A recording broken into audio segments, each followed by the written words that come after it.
What is going on, guys? Chip here. Welcome back to another Pokemon TCG video where I am joined by three very special guests, and today we're going to be talking about Philadelphia Regionals. Worlds was just a couple weekends ago, and here we are already ready to jump into the first major tournament in the United States of the new season. I'm joined from top to around the circle, Travis Nunlist in your top left, Rahul Reddy, and Joe Rudiger. I'm going to have these guys introduce themselves, tell us where they're from, how long they've been playing the game, and also ask them what is the card that we lost in rotation that you have missed the most. So things like Floatstone, Garbotoxin, Super Rod, all these cards. I don't want to name too many, I guess, but yeah. We'll go ahead and Travis, why don't you kick us off? Hello. My name is Travis Nunlist, as Chip mentioned. I currently live and play in Los Angeles, California. I've started playing in 2010 during my senior year of high school, and I've been playing with various degrees of involvement ever since. The card I miss the most is probably, I mean, you said it already. Maybe it's like a bias because I heard you say it, but it's probably Floatstone. It seemed like that was one of the cards that like everybody knew it was leaving, but nobody really appreciated how good that card actually was until it rotated. You know, it's just like always having free retreat is just something we've had for so long, and people forget that, you know, not having free retreat means that, and the other switch options just don't have the same flexibility. Sure. All right, yeah, definitely a big card to lose. Rahul, why don't you introduce Hey yourself? guys. Okay. Hey guys, I'm Rahul. I play out of the Orlando area, Orlando, Florida. I started playing in the Washington D.C. Northern Virginia area, but about 8 years now. And I guess the card that I miss the most after playing one League Cup in this format is N. Judge is not quite the same at coming back into the game. This is quite reminiscent of the States format where it was a lot of Night March mirrors and no N. And like 50 card hands. So Yeah, definitely a big one to lose. It's the first time in like 2012, or since like 2012, that we'll have a format at the end of the year that didn't have N in it. Like there was that brief little time in XY that didn't have it, but they brought it back pretty quick. But, all right, Joe, introduce yourself, man. How you doing?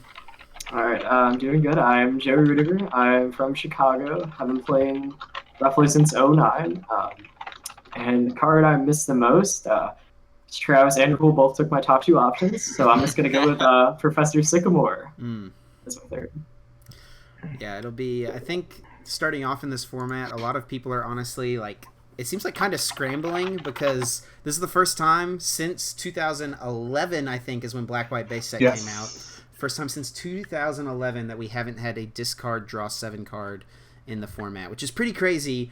And for people who haven't, who started playing in that time frame, which I would say is the majority of people who play Pokemon right now, they haven't really experienced a format before that doesn't have good draw supporters in it. So it'll be kind of interesting to see how that shapes up in Philadelphia here in a couple weeks. And yeah, so we're just going to be talking about the meta leading up to Philadelphia. We've had one major event in the format, the special event that took place in Melbourne, Australia last weekend, also a weekend of League Cups. There is still one more weekend of League Cups to happen before Philadelphia, so a couple of things might change here and there, but overall, it looks like, I think based on popularity online and the deck that won the Melbourne special event, Vikavolt Rayquaza seems like a deck that's getting a lot of attention and a lot of hype. So I'm going to actually have Rahul start off on this one because I know you played it at a League Cup this weekend to a pretty decent finish. So why don't you talk about Vikavolt Rayquaza? So I was my like initial entry with the deck. I knew like the deck would be good in some capacity in the new format because Vikavolt's always been pretty strong, and now that there's no like way to disrupt it, I like saw Andrew Wambolt's article and was reading it, and I was like, okay, I'm gonna probably build this deck. And my cup didn't start till like 1, so like I woke up on Saturday, took a shower, came over to my computer. I was like, I should probably build a deck, and I saw the Melbourne winning list, and I made like one card change just because I wanted to have a blower in. I didn't know for what. I just wanted a blower. It just felt weird not having a blower in my deck. So I put it in, and then I went to the cup, and I was very pleasantly surprised at how smooth it ran. Vig's list was very, very good. It was like very smooth. The only thing I probably would want is like a second Volkner or something. And the like when you get turn 2 Vikavolt, not discarding energy and just like you just reach like critical mass at some point. You just don't even care about Vikavolt. You're like, oh, I just do a bajillion damage, and I don't have to think too much besides like the bare bones sequencing of setting up the Vikavolts and getting in there. So I actually really enjoyed the deck. It was very fun, and I think it is the deck to beat moving into Philadelphia. Definitely. Travis, do you have any additional thoughts on Vikavolt Rayquaza? Nothing that hasn't already been said. The deck is just, it does so much for like all of the parts of the deck can kind of like do something good and cool. It's not very reliant on like everything interacting with one another, but when all of your cards do, it's insane, right? Like without Vikavolt, you can still get a turn 2 Ray pretty consistently. So that's a turn 2 90, which is fine. And if you get the Vikavolt with that, then you probably aren't going to lose. It just is simple and powerful, and it kind of, I know that the New Zealand guys, none of them went to Worlds, so I heard that they spent like weeks practicing that deck, and we're all very confident in it going into the event, and that clearly showed. Yeah, definitely. Joe, I'll also ask you about Rayquaza Vikavolt, but since these guys have already hit most of the key points, we can also add in, I think, another deck that a lot of people were expecting to do well coming into the format was Vikavolt Tapu Bulu, and it seems like Rayquaza has kind of emerged as the superior partner for Vikavolt. Do you think that's the case, and if so, why is that? I definitely think it is the case because it's a lot more consistent because you can keep your energies on board, so you don't need to like have as many copies of cards like Super Rod or not Super Rod, like Energy Recycler like that, and just Energy Recovery in general. And I definitely think it's the best deck in the format and the deck to beat. Interesting, sure. Okay, so based on that being the deck to beat heading into the format, what are some of the like initial counters and things that you think we will see pop up this coming weekend in League Cups and heading into Philadelphia? Travis, you can start us with this one. I think that the most obvious counters are, I mean, you're gonna have to do something about just capitalizing on what the deck does. So it's like, what's it do? It can discard a bunch of items. It can put a bunch of energy in play. So we're looking for something like Trashalanche that can operate off all the items it has to play. Something like Weavile, because every single card in the deck has an ability, or something like, I don't know, because there's no real way to stop abilities that come to mind. So you're just gonna have to like figure out what kind of like centralizes the deck and capitalize off of that. And Garb and Weavile are the two that come to mind immediately. Sure. Joe, any other thoughts? Gardevoir is another one. This is a card there. Yeah. Seems good. That's about it. Yeah, about that. And then the two like tech cards that people have been putting into Zoroark decks, the Fairy Tapu Lele and the Dedenne, which has been a cute inclusion. While they're not like standalone enough to stop it, it could be enough to just like stabilize and go from there. But sure. Joe brought up another deck I definitely wanted to talk about, and that is Gardevoir. I think headed into the format, a lot of people had high hopes for Gardevoir, especially people who, maybe played it early on at the beginning of last season. And Travis, I know you've spent a decent amount of time with Gardevoir, so maybe you can give us a little bit of insight. Looking at the special event in Melbourne, there actually were no Gardevoirs in the top 32, and looking at like Hey Fonte and Verbank, I haven't seen very many posts about Gardevoir regarding like League Cup placements, League Cup wins, anything like that. So it seems like Gardevoir might be underperforming a little bit. Is that maybe because people don't have a great list, or is that maybe just because the deck itself isn't in a good spot right now? What are your thoughts? I think it's because the deck's not in a good spot. It like consistently it seems, I played the deck at Worlds and I thought it was good, and there are always like these little things that keep coming up. I mean, now it just lost Gallade, so it lost the fighting typing, and metal stuff is the best it's been since all of that metal. Ever since metal cards have been printed, metal stuff is like the best it's ever been right now, which definitely doesn't, you lose Gallade and metal stuff got better, so that just kind of like, that's a whole sect of the format that you're going to struggle with. And I mean, like, it can't keep up with this stuff that can one-shot it, like Ultra Necrozma, like Rayquaza, like, what's it called? Yeah, just anything that can one-shot it, and it seems like those are in full force, and it's just, like, not consistent on top of all of that. Sure. Do you think like maybe a more focused Zolwark version could have success, less so than like a traditional Sylveon Guardy or Guardy Vulpix?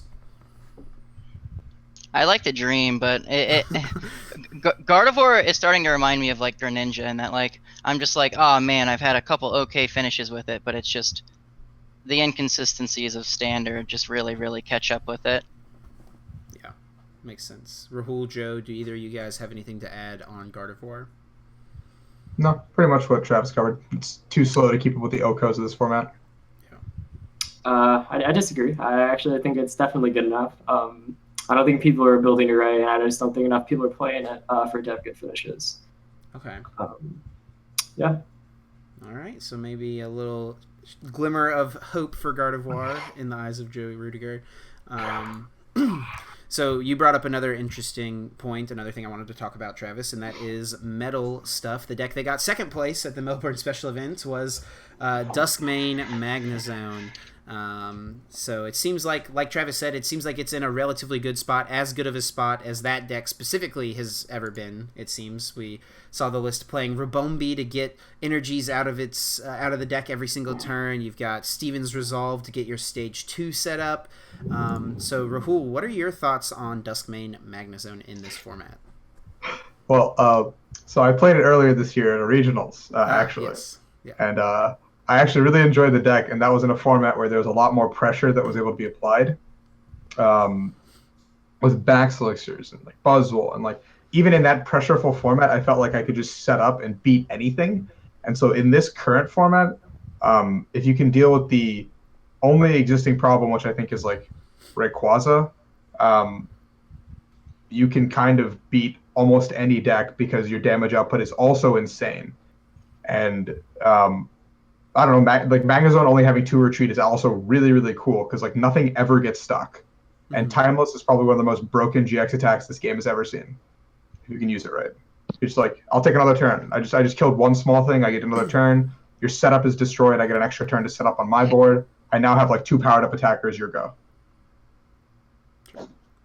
Joe, any thoughts on Duskmane Magnezone? Yeah, I definitely it's in a really good spot right now. I think the list that was played in Melbourne is also really good. I really like the Rabombi, also because the key to fly is a free retreater and it's already built into the deck. Sure. And free retreaters are pretty big right now. Yeah, in a format with no Floatstone, no good switch cards, or no consistent switch card like Floatstone.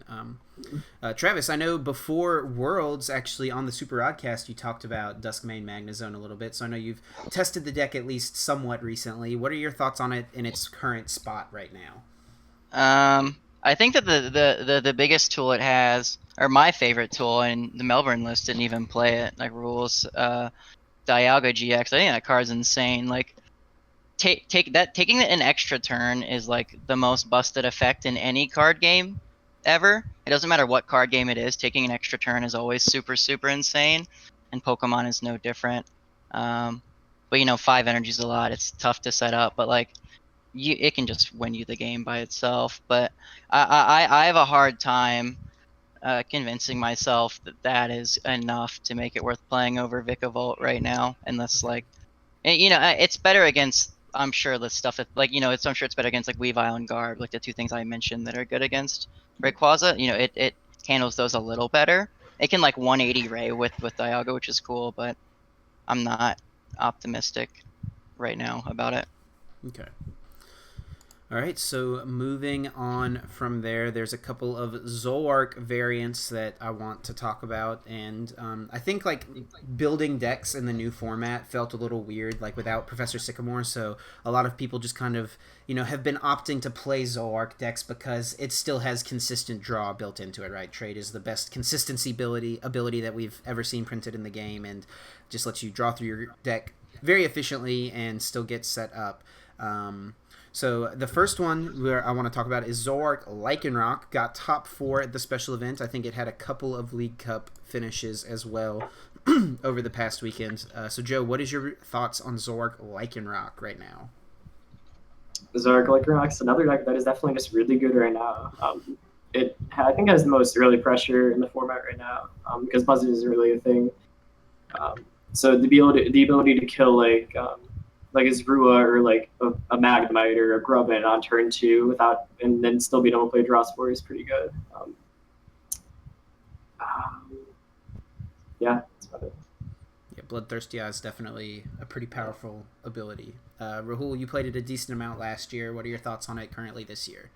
I really like the deck. Always have, just because of the, like Joe mentioned, the double, like the effect without having to use a supporter is really, really good. And the fact that it always puts on early aggression is really good. Losing strong hurts it a little bit, but I think it doesn't hurt it enough to make it any worse than it was before. Like it's a very good Zoroark deck and it's in a very good spot. And it's just you just have to find the right brew of, I guess, supporters to play like, and you just got to build the deck around the supporters as opposed to the deck, just like being like these supporters are correct. I just think you have to build it around what engine you want. Travis, anything to add? Nothing too insightful. Losing strong isn't a big deal because there were formats last time where enhanced hammer was everywhere and you just wouldn't play strong anyway.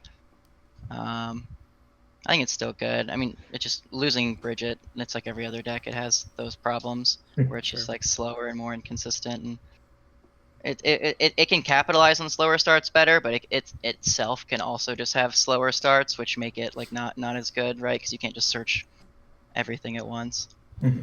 Yeah. Last year to me, it seems like it throughout the season is probably one of the best decks looking back on the year, but it was always just held in check by Buzzwole Lycanroc, I think, which was historically just a tough matchup for the deck. And Buzzwole Lycanroc seems like a deck that's very, very weak starting off in this format, so I think that's another big plus that Zoroark Lycanroc has going for it. And honestly, just like Zoroark X decks in general, right? Like Zoroark Gliscopod could have a harder Lycanroc or Buzzrock matchup, and same thing with Zoro Garb.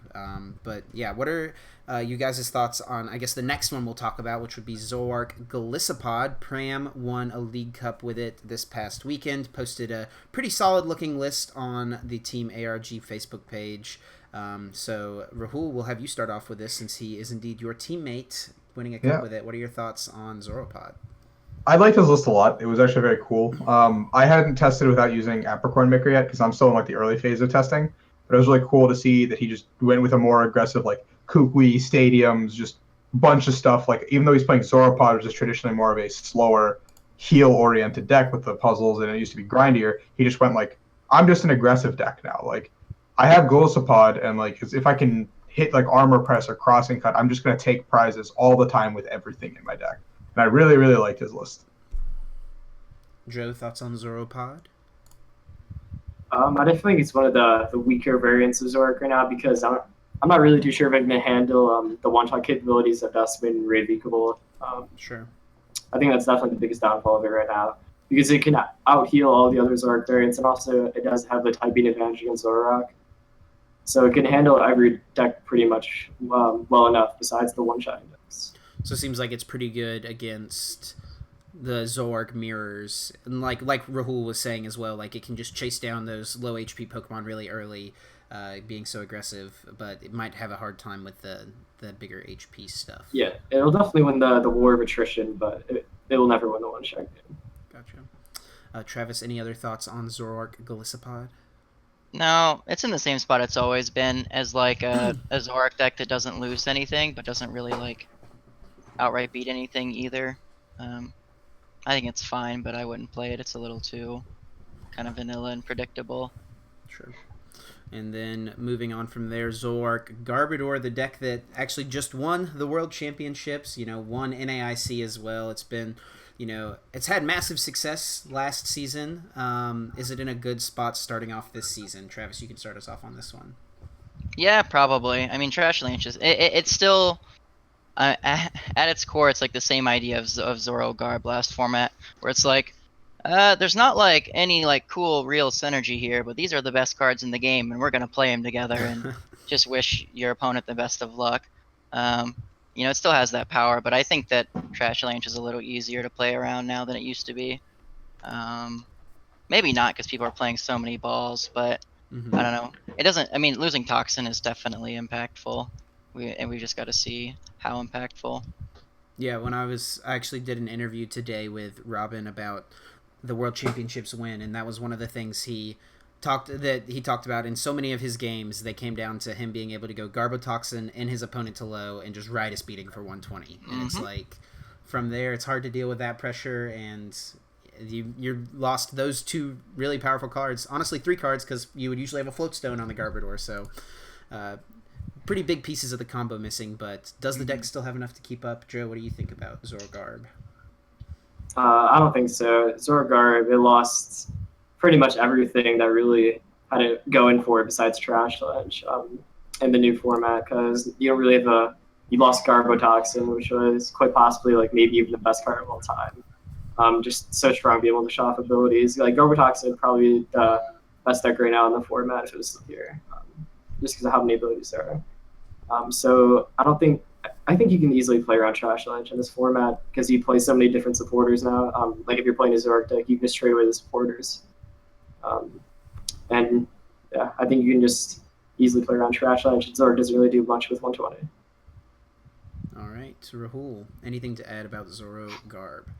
I agree with both the sentiments that have been presented.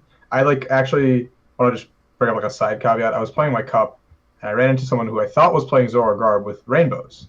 They were playing a Zoropod deck, actually, with only a very thin Trash Land land. I thought that was very cool. You can just kind of splash in a Trash Land land, because it's still a very good card. It's just can't be the star of the deck anymore. Yeah.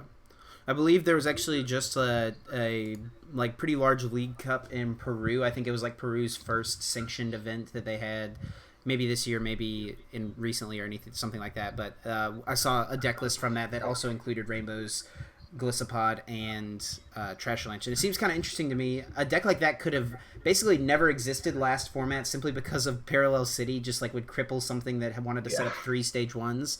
But with Parallel City gone, it seems like a deck like that could have potential, multiple stage 1s in the same deck. And speaking of stage 1s paired with Zoroark, another one that I think has gained a decent amount of traction just this past week, especially because of the popularity of Rayquaza Vikavolt, is Weavile from Ultra Prism with the Evil Admonition attack.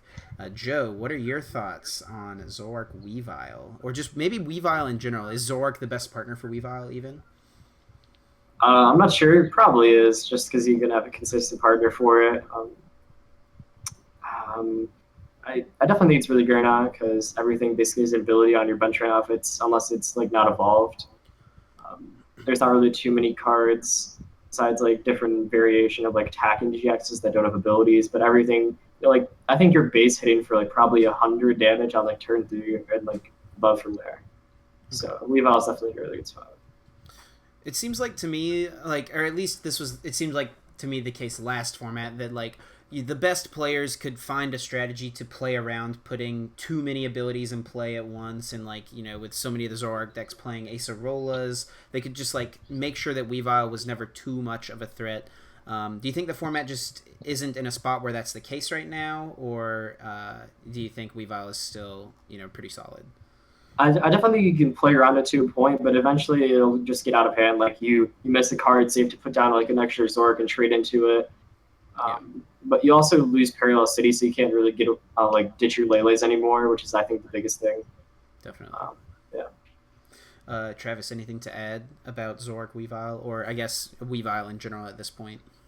No, I agree with basically everything Joe said. Like the card it's gained a lot from the rotation because abilities are so much more prevalent. Like Toxin was always like a problem, right? Because it shut off all the other abilities except for itself. So just playing against Garbotoxin meant that Weavile could be a little less powerful, and that doesn't exist anymore either. I think Weavile's in a great spot. And I guess Zoroark is just makes it so much more consistent. It's harder to play it with something squishier or without as much draw because Weavile is such a glass cannon that you do kind of need something that can provide you a bit of a buffer while it lies in wait for them to put too many abilities in play. Sure. Yeah, one of the decks actually, you saying that just reminded me of this. One of the decks I also wanted to mention was the top 16 from Melbourne, Hoopa Weavile deck. So do you guys think that like Hoopa could be a potential good partner for Weavile? Hoopa seems pretty solid against like most of the Zoroark decks, only playing GX attackers. Weavile can deal with things like Vikavolt that Rayquaza would use to normally get around Hoopa. Rahul, you can start off there with, I guess, thoughts on Weavile Zoroark as well as Hoopa Weavile. We'll just do a 2-for-1 there. I echo everyone's thoughts on the original Weavile Zoroark. It seems very good. And I guess I'll talk about the Hoopa Weavile. I'm actually just looking at this list for the first time, so it looks pretty cool. I think Safeguarders are in a very good spot right now. Like Xurkitree, Hoopa, all these are like in a very, very good spot right now in this meta because I think Special Energy and GX and like Weavile is good too because abilities, like nobody really knows where to draw the line at the current moment because we're just experimenting with throwing everything that we couldn't use before into these decks because like Toxin's gone, Parallel's gone, End's gone. We're just like gung-ho and we're playing into these new threats. And at the same time, it's like I think Hoopa could be very good, but the biggest issue with Hoopa that lies right now is the fact that you have to attach twice. There's no method of energy acceleration. I actually had the VGC caster Adam Doricott playing at my cup the other day, actually, because he lives in the Orlando area, and he was playing a Hoopa, Oranguru, like Looker, Shrine of Punishment deck. And it seemed like it would work, and it was like beating a lot of things, but once he got to the top tables and played against like Jose, who was playing Ravika and stuff like that, the matchup was supposed to be very favored, but Jose just won because Hoopa needed 2 attachments, and that was the biggest problem. So I think Weavile makes up for that in a sense, but if you're just playing into the Hoopa, like say with this Ravika, you can just set up 2 Vikavolts and just go into the Hoopa, then you're not really scared of Weavile. So it seems like a little bit of a 2 all-in to your opponent playing into you.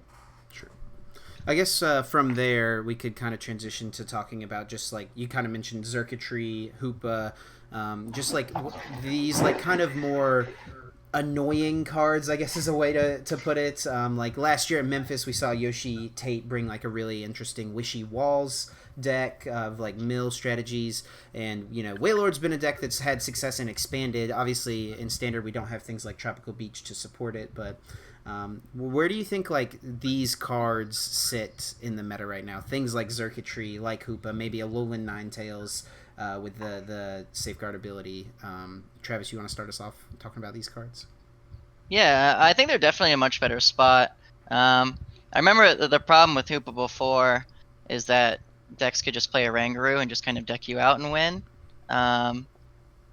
So I think that's a lot less viable than it used to be. I think they can still do it because they can still infinite loop their deck, but they lost a lot of tools that make that easier. Like I know that Pram lost to a quad Hoopa deck in top 8 of one of his cups this weekend, and I mean he like played a Rangaroo, but I guess he didn't play Coco in that one, and then the next day was when he put the 2 Coco into Dene. But you see, he's like, oh, I just didn't have a free retreater, so when I would Acerola it, I couldn't just put it back in the active. And the quad Hoopa can do things like maybe just trying to knock out the the Cocos or I feel like it's not as easy as now I can just deck you out like it used to be. So that's a long-winded way of saying yes. I think that they're all in a much better spot. Joe, thoughts? I still think they just lose to a Rangaroo. I think just single-handedly a Rangaroo. And I didn't even think about the fact that you need a free retreater now because with Acerola, I was kind of shocked when Travis said that Pram lost to one. But it does make sense that you need to like have the Tapu Koko on your bench now. But I think you can just easily play around that because like you would Acerola and like you put like maybe 2 Acerolas back into your deck, and then you could Acerola when they hit into like your Zoroark, and then have, if you don't have much space for the Coco, you could put it down then, and then just infinite loop them from there. But I do think you just lose to Rangaroo. Okay. And do you think like Weavile as a partner for something like that could maybe alleviate that, give you a chance to take the knockout on an Rangaroo? Or is that something you think you could play around at the same time? Like it seems like a lot to play around, not putting a lot of abilities and also playing around a Safeguarder at the same time. It really just depends like how many Sneasels and how fast they can take their prizes. Because you can just like, if you're playing a Zoroark deck, you can like kill a Sneasel every time it comes down to the board if they just play 1. So it really just depends how many Sneasels they get down at one time, and also if they're hitting for a 1-shot. I think it's pretty difficult for them to like 1-shot you if you're like playing around it. since like their main attacker is only Weavile, like they don't really have anything else. You can just be a Ranguru looping the whole time, like unless they bench Sneeze. So. Sure. All right. So from there, we'll move on to another deck I think a lot of people had high hopes for heading into the format, and we did see one top 8 as well as top 16 in the Melbourne Open, and that is Malamar variants. A Duskmane Malamar got top 8, and then an Ultra Necrozma Malamar got top 16. Where does Malamar sit right now in the standard format, Rahul? I think it is actually one of the best decks in this format. It just isn't being built right. I underestimated it myself also. After I thought about some like stupid ideas, I guess I was like, 4 Sophocles seems really good, and then like I quickly like rescinded that thought, and then I just like put Malamar away when I saw the VKRA list, and then in the finals of my cup actually went up against an Ultra Necrozma list, and Tiffany was actually playing like a lot of turbo cards, like Acro Bikes, 4 Treasure, 4 like Ultra Balls, like a bunch of altars. She had B strings, and you can't really deal with big hands anymore. Like there's no, besides like the 2 Judge that maybe Zorak plays and like the 1-2 Marsh Shadows that Ray plays, like how do you deal with these gigantic hands? And Malamar is also already playing out of their discard. So once they're set up, like what do you actually do? You just can't do anything at a certain point. There's no parallel to inhibit them. You can't really deal with the Ultra Necrozma efficiently unless you're like fairy type. Like 190 is just a good number to be, because it's 10 more than the 180, and it's just like it's a good deck. I think it's a very good deck. It just has a little bit of struggle against Zorak decks, but that's about it. Sure. Travis, do you have anything you want to add about the Malamar decks? I do think that they're like criminally underrated right now. I think that they're probably tier 1 for sure. They just haven't found the proper finish, or at least the right list to help get people to that proper finish. I don't know. It just Ultra Necrozma seems so good against everything, and you know, Mysterious Treasure gets like your entire deck. Ultra Ball gets your whole deck. Nest Ball gets 80% of your deck. You know, it seems like it can abuse all of these consistency cards that a lot of other decks are lacking much easier than maybe other things can. So I think it's really good. Joe, I saw you shaking your head yes through both of these guys talking about Malamar, so you obviously think it's pretty solid. What are your thoughts on it starting off here in Standard? Yeah, I agree with pretty much everything they said. Malamar is definitely underrated and tier 1. I just don't think enough people are playing it. It's like the same issue with Guardy, in my opinion. Okay. People just aren't either playing the right list or they're just not playing it. And last deck I have, set aside that I want to talk about before we'll kind of open it up to, have any other random things you guys have been testing or thinking about that we can mention, is Metagross Duskmane. We saw 2 of these get top 32 at the Melbourne special event. I think starting off in the format, it seems like it's going to be a lot slower. Maybe Metagross is in a better spot. There's no N, so you can algorithm early and then set up multiple stage 2s in a turn if they can't judge it away or Marshadow it away. What are you guys' thoughts on Metagross currently? Joe, you can kick this one off for us. I don't know. I feel like it's in a bit of a wild card right now because there's nothing that can really one-shot it. I don't know. I think Ray might be able to one-shot like a Metagross. It would take a lot, but I think he'll be able to do it if you get enough energies because their deck is like inherently pretty slow. The thing it did gain is the loss of N in the format. So your algorithm has way much more value now because people are only playing like 1 to 2, if any, judges in their decks. So algorithm usually sticks most of the time now. And yeah, all you really need is like 1 Metagross, 1 Solgaleo, and then you can just like trade, and I think it's actually pretty good. So do you think it's like worth playing some count of Solgaleo GX in Metagross right now? Yeah, I think if you don't play the Solgaleo, you'll just lose the Zorak decks because they can just like ace roll it, chain you, and then eventually send up a ringer, put the ace rolls back in along with like maybe a pal pad, and then you'll just get like out healed by them. So like Solgaleo over something like Duskmane Necrozma, you think?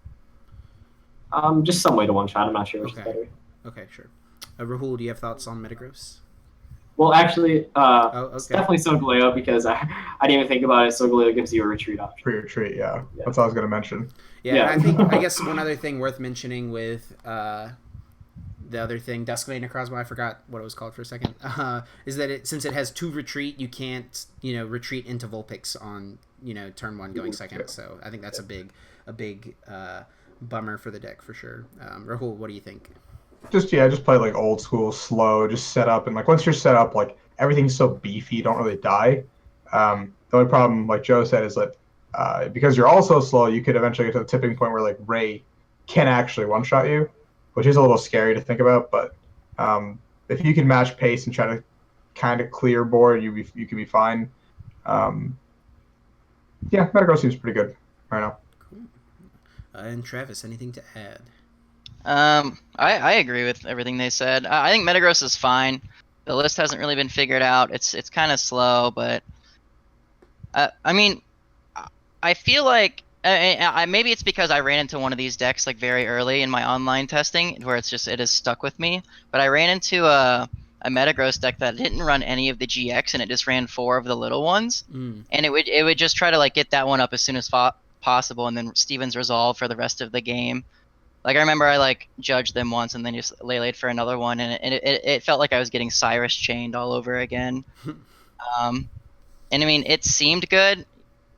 Should that be a deck by itself? Probably not, because it's too narrow in just like what it does. But I think the idea of Metagross can play a couple, 2, 3 maybe of those and try to set it up quickly and then use that to like, because it has 170 HP and attacks for 1 energy anyway, so it kind of helps you early game as is.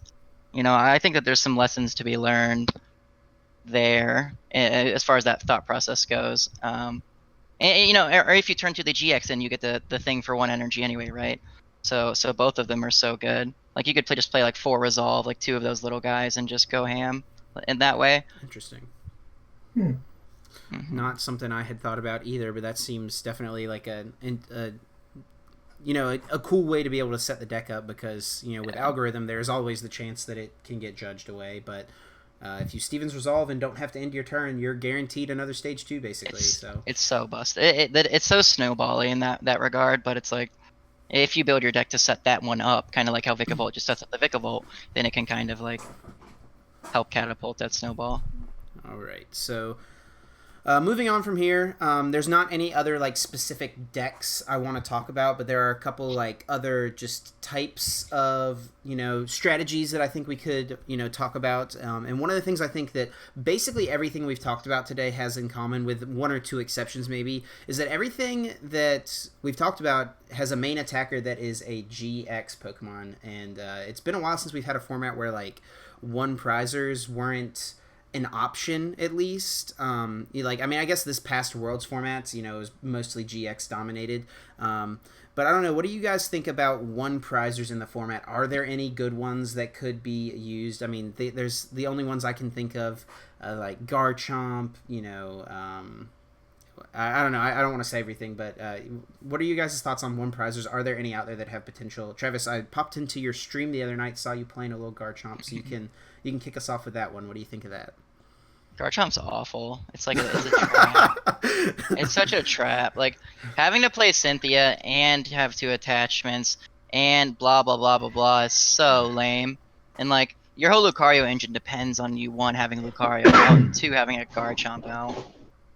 I was so mad that I spent like 2 hours trying to make that work. But as far as 1 prizers go, I think that they're good.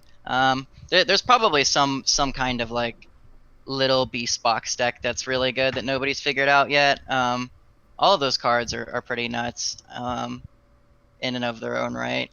So I think that there's space for them. It just the format's not fleshed out enough yet.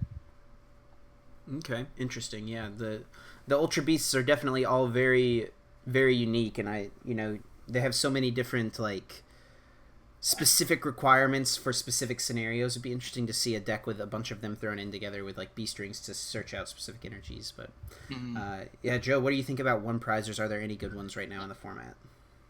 I haven't tested it, but I think Buzzgarb Shrine is still an option for a deck. It was pretty dominant at Worlds and ended up being the most played deck that got through to day 2. It did have things like Garbotoxin and Octillery back then. I think you'd play probably like a Ranguru Instruct now for your draw engine.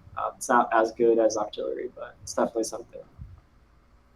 Rahul, I think that's probably the only thing that comes to mind that like still be viable. Rahul, any thoughts on one prizers? As the resident Vespiquen expert, probably one of the best one prizers we've ever had in the two prize formats. What do you think? I miss it.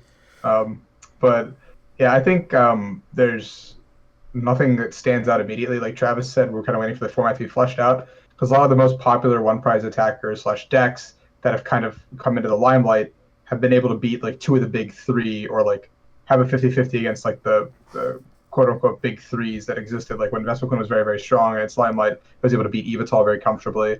It struggled against Toad Bats, but like it dealt with like everything else really well too. So like when we get into a format, like when the format gets more fleshed out, maybe like the one prizes that are like the counter box decks, like the baby shaman, the baby, like that kind of stuff will come out into the limelight. Like Joe said, the Buzzgarb Shrine deck, sure, like Worlds wasn't, I guess, super fleshed out, but having like a couple of tournaments before Worlds gave us an insight into what the format would look like, and the Australians and the New Zealanders that showed up with the baby Buzzgarb Shrine dominated the first day of the tournament, and it wasn't even close. So like they were able to play into a somewhat solved metagame. It wasn't like incredibly solved, but that deck was the unknown threat to everybody that just came out. So there's probably something. I haven't tested anything yet, but like one thing I wanted to look into is the ability Sceptile. I thought that was kind of cool, but I don't know if I can make it work. I just like looked at that card and I'm like, I think this card's cool. Yeah. What's its I know its ability like makes grass Pokemon not be able to be damaged by Ultra Beast, but what's its attack do? Oh, just look this up real fast. I think it's like 20 times energy or something like that. Or... Is it yours or your opponent's? I think it's yours, right? I think it's yours. Let me. It's 20 times the number of energy attached to all of your Pokemon. Okay. Not grass, but all, yeah. And anything that has a grass energies attaches no Ultra Beast damage. Sure. Yeah. Is there a card that like does damage based on the amount of energy your opponent has in play? I feel like there is, but I just can't think of it. It's like like so good. Lunala Prism Star does all the energies in play. Okay. And then Delphox from Fates Collide also did that, but it has rotated, so that There's might be the technically one you were GX, thinking of. but that's just once. Yeah. Interesting. All right. Well, is there anything? We'll go around the circle real fast. I'll ask, heading into Philadelphia, give us the top three, not necessarily decks that you would play, but what are the top three decks you're expecting to play against / top three decks to beat heading into Philadelphia? And also at this time, if there's anything that we didn't talk about that you think deserves a spot, feel free to throw your 2 cents about that in right now. But Joe, why don't you hit us with that top three? So definitely number one, Weavile, BIF. I don't think I want to put Dusk in the same category as well because there's different counters for both of the decks. But Dustman's definitely up there as well. I guess I'll put him in the same category in terms of like big one-shotters. And then number two definitely be Malamar, another deck with like big one-shotters, but the energies come from discard, so you do have recovery just built in. And then number three would be Zork variants. Okay. All right, Travis, hit us with that top three. I think that Joe's was about on point. Like I'm probably just gonna echo him. Ray Vikavolt, whether or not you think it's the best deck, it is absolutely the deck to beat going into Philly. For sure. Magnezone is clearly good too. So maybe finding something that can kind of, I mean, they have very similar strategies. So if you could find like something universal that can hit both of them, then that's pretty solid. And Zork variants are always going to be creeping around just because the consistency is missed. So most people will just fall back on that. Rahul, any deviation to add to that top three, or are you kind of sticking with what these guys have said? Not a chance. That was a pretty perfect spot on top there to deal with. Yeah. All right. Well, I'm excited for Philadelphia. It'll be great to see everyone. Good luck to all three of you guys competing in the tournament. Travis, I know, said that a lot of people were lost in the format, so he tweeted he was coming out to Philadelphia. So we'll be excited to see what you guys bring to the tournament. I'm going to give you guys a second here as we close out the video. If you have any sort of shout-outs or social media plugs, you guys are all involved in the community in certain ways, so I definitely want to give you a chance to plug those things. So, Travis, if you want to start us off, the floor is yours. Follow me on Twitter. Watch me on Twitch. My name is Tnunsky on those. I write articles on Six Prizes. They're pretty cool. I do a podcast for Super Oddcast. I've got an episode this week. Rahul is going to be on it as well. So, if you like us, check us out tomorrow. That's it. That's all the things I have. Sweet. Rahul? Yes, of course. I'm Rahul. You can follow me on Twitter at the Flea, THEFL, and there's 4 E's.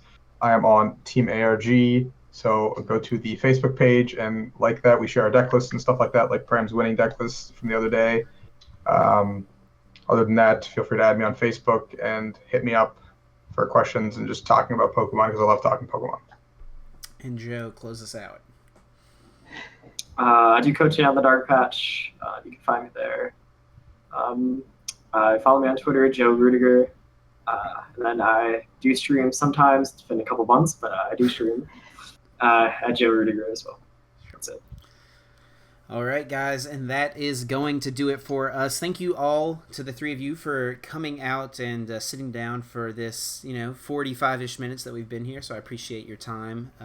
We had a little difficulty getting everything set up. We had to opt away from Skype into Discord because Skype wasn't treating any of us very well, honestly, but thanks for sticking with us through all that, and glad to have you guys on. Definitely check out all their links. All those things will be in the description of the video, and if you enjoyed, guys, be sure to leave a like down below and subscribe to see more videos like this one. Thank you guys for watching, and we're going to get out of here. Until next time, take care.